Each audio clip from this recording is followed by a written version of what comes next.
Kawasan agroindustri Samboja Barat merupakan kawasan yang memiliki potensi tinggi di bidang agroindustri.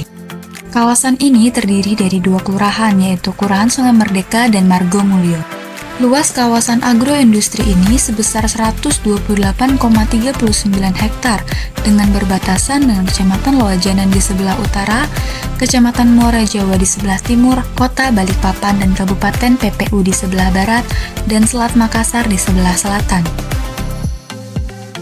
Pada kawasan ini terdapat sebanyak 8.283 jiwa penduduk yang mayoritas berprofesi sebagai karyawan swasta dan petani, yang mana hal ini sesuai dengan fungsi kawasan, yaitu sebagai kawasan agroindustri.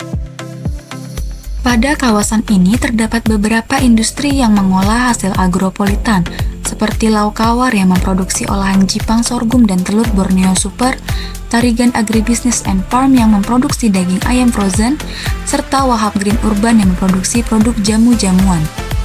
Untuk mendukung kegiatan agroindustri tersebut, pada wilayah ini telah tersedia beberapa toko bibit dan benih, toko pakan ternak, mesin produksi, lembaga koperasi dan perbankan. Sarana penunjang khusus kawasan agroindustri Kecamatan Samboja Barat ini membantu kegiatan-kegiatan industri agar dapat menghasilkan produk yang baik dan berkualitas. Selain itu, pada kawasan ini terdapat sarana pendukung lainnya, seperti sarana kesehatan, sarana pendidikan dan pengembangan, sarana peribadatan, sarana perdagangan dan jasa, ruang terbuka hijau, jaringan air bersih, jaringan drainase, jaringan pengolahan limbah, jaringan listrik, jaringan telekomunikasi, jaringan persampahan, serta jaringan logistik. Dalam mengembangkan kawasan ini, rencana struktur ruang dibagi menjadi rencana jaringan pergerakan serta rencana jaringan infrastruktur. Rencana struktur ruang meliputi unsur sistem jaringan logistik, sistem jaringan jalan, sistem jaringan irigasi, sistem jaringan IPAL, sistem jaringan telekomunikasi, sistem jaringan listrik, sistem jaringan persampahan, dan sistem jaringan drainase. Sedangkan pada rencana ruang, kawasan ini dibagi menjadi kawasan lindung dan kawasan budidaya. Kawasan lindung terdiri dari zona hutan lindung, resapan air, dan RTH. Sedangkan pada kawasan budidaya terdiri dari kawasan produksi, pengolahan, pemasaran, dan kawasan perumahan dan pelayanan umum. Pada kawasan produksi sendiri terdapat beberapa zona, yaitu zona pertanian, zona perkebunan, perkebunan rakyat, peternakan, konservasi, hutan lindung, dan zona resapan air. Lalu pada kawasan pengolahan terdiri dari beberapa zona, yaitu zona taman, zona konservasi, zona hutan lindung, zona resapan air, zona industri pengolahan perkebunan, zona pengolahan pertanian, zona pengolahan peternakan, dan zona industri hasil tanaman hortikultura. Selanjutnya, pada kawasan pemasaran terdiri dari beberapa zona, yaitu zona taman, zona konservasi, zona hutan lindung, zona resapan air, zona bangunan retail, dan zona pasar unggul. Yang terakhir, kawasan perumahan dan pelayanan umum yang terdiri dari zona taman, zona konservasi, zona hutan lindung, zona resapan air, zona pendidikan, penelitian, dan pengembangan, zona kesehatan, dan zona perumahan kepadatan sedang. Selanjutnya, disusun indikasi program yang memuat penjabaran lebih rinci mengenai program-program yang telah disusun. Baik, selanjutnya masuk pada indikasi program dengan perwujudan rencana struktur ruang pada rencana jaringan logistik. Terdapat program utama yaitu perbaikan jaringan logistik penghubung wilayah industri dengan pemasaran. Kemudian selanjutnya yaitu pengaturan lalu lintas angkutan barang. Selanjutnya pada rencana jaringan listrik terdapat program utama yaitu penambahan jaringan jalan pada area perumahan. Yang kedua, pelebaran jalan sesuai dengan standar lebar jalan. Kemudian yang ketiga, perbaikan perkerasan jalan pada bagian jalan yang tidak layak. Kemudian yang selanjutnya, pengembangan pedestrian jalan, arteri dan kolektor. Selanjutnya ada penambahan lalu lintas, kemudian penambahan penerangan jalan umum dan pemeliharaan perlengkapan jalan. Baik, selanjutnya ada rencana pengembangan jaringan irigasi, yaitu dengan program utama pemeliharaan jaringan irigasi, pembangunan saluran irigasi pada kawasan produksi, pengembangan jaringan irigasi perpipaan, pengelolaan pemanfaatan air jaringan irigasi. Lalu selanjutnya ada rencana pembangunan jaringan air bersih dengan program utama yaitu pembangunan sambungan pipa air bersih pada kawasan peruntukan, penyediaan kebutuhan air bersih menuju setiap kawasan, perbaikan kualitas air bersih pada setiap kawasan, serta perawatan dan perbaikan saluran pipa air bersih. Baik, kemudian ada indikasi program dari rencana jaringan IPAL meliputi 1. Pengembangan IPAL non-domestik pada kawasan industri. 2. Pengembangan IPAL domestik on-site. 3. Pengembangan IPAL domestik off-site. 4. Pembangunan septic tank pada kawasan perumahan. Dan 5. Pembangunan resapan pada kawasan pelayanan umum. Kemudian terdapat rencana jaringan drainase yang meliputi 1. Pengembangan saluran drainase yang bermuara ke sungai terdekat. 2. Perbaikan setiap saluran drainase. 3. Pengembangan sistem pelayanan drainase yang menjadi kontrol utama pendistribusian air hujan. 4.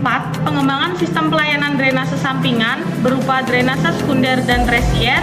5. Normalisasi saluran drainase yang mengalami penyumbatan. 6. Peningkatan pelayanan jaringan drainase. Dan yang ketujuh, pembangunan bangunan pelengkap berupa inlet. Selanjutnya, pada rencana jaringan listrik terdapat beberapa program utama, yaitu yang pertama pemeliharaan jaringan listrik, kemudian yang kedua pemerataan jaringan listrik di seluruh kawasan, kemudian yang ketiga itu ada peningkatan kapasitas energi melalui berbagai sumber energi yang ramah lingkungan, kemudian yang ketiga pembangunan dan pengembangan jaringan listrik berupa SUTT dan STR di tepi jalan, kemudian pembangunan berupa SUTM dan gardu di kawasan industri. Selanjutnya, pada rencana jaringan telekomunikasi sendiri terdapat beberapa program utama, yaitu yang pertama pengembangan jaringan internet dan telepon, kemudian penambahan menara BTS pada kawasan industri, kemudian pemeliharaan jaringan telekomunikasi.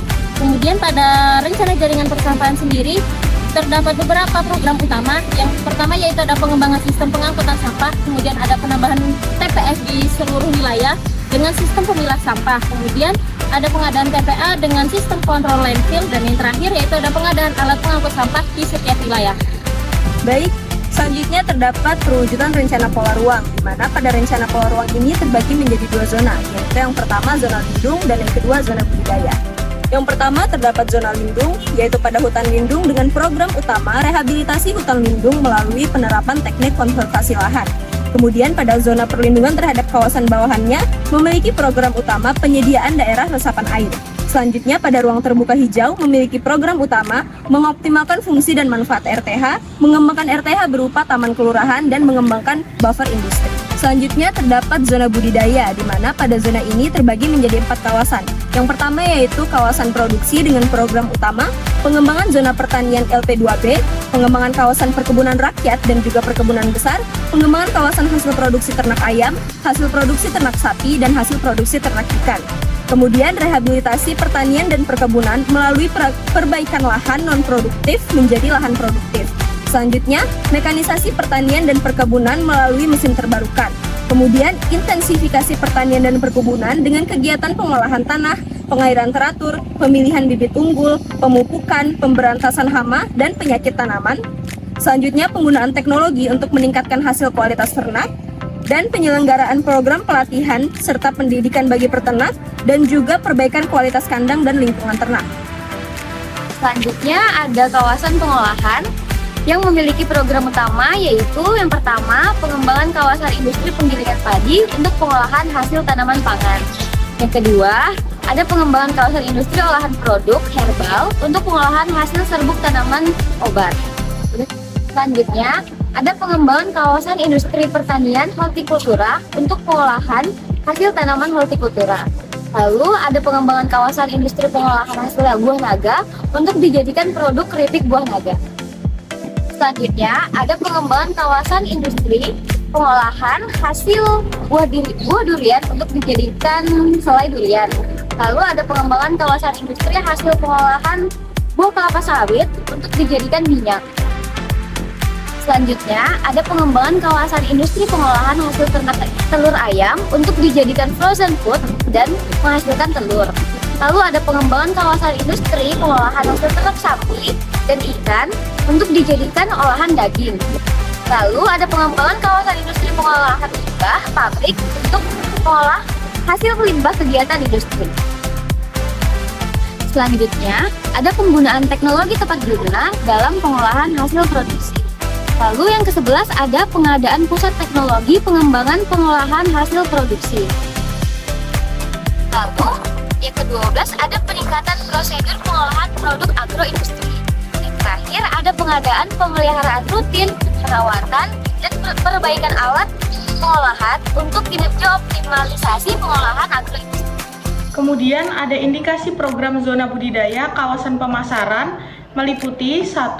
Pembangunan pasar unggulan yang menjual hasil agroindustri. 2. Pengembangan bangunan retail untuk penunjang kegiatan permukiman dan pelayanan umum. 3. Pengaturan arus komoditas bahan baku dan industri pengolahan. 4. Pembuatan pusat promosi produksi dengan basis teknologi informasi. Dan kemudian yang kelima, pemantauan kualitas produk yang dipasarkan. Lalu, indikasi program zona budidaya, kawasan perumahan dan pelayanan umum memiliki 5 program. Yang pertama, pembangunan sistem rumah vertikal untuk mengurangi kepadatan perumahan. Yang kedua, pembangunan permukiman kepadatan rendah. Yang ketiga, penambahan sarana pendidikan berupa SMK Pertanian, Sekolah Tinggi Pertanian, dan Politeknik. Keempat, pemeliharaan dan penambahan sarana kesehatan berupa apotek, praktek umum, dan posyandu. Kemudian yang terakhir yaitu pemeliharaan sarana peribadatan berupa masjid dan gereja.